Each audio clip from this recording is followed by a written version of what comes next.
The ACT government has been criticised for not doing enough to protect consumers who have run-ins with their builders. When a contractual dispute arises, often the only recourse is to go through the courts. That's what some clients of Andara Homes have done, accusing the company of leaving them in the lurch and out of pocket. But the builder says he's the victim of unscrupulous clients.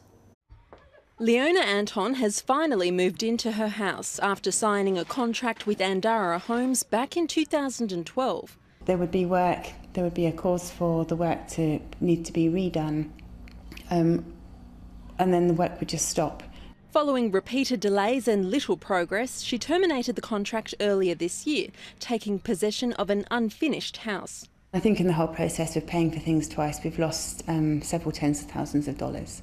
Greg Nightingale didn't even break ground on his dream home. He paid Andara a $30,000 deposit, but when work didn't start, he was advised to cancel the contract.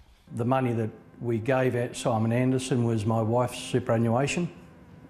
That's gone. Although he says he was entitled to get that deposit back, he hasn't seen a cent. Our lawyer told us that to proceed in the ACT law courts would cost us about $25,000 to $30,000. And there was no guarantee that we'd get our money back.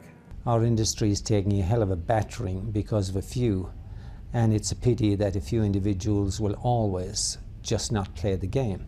Lawyer Stephen Gavagna says he's representing about a dozen people affected by Andara.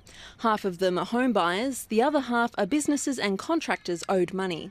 You've already spent tens of thousands of dollars, and then to go to a lawyer to cost more money to get back something that you already deserve. There's very little avenue available for them in a public sense. Andara's director, Simon Anderson, insists the fault is not on his side.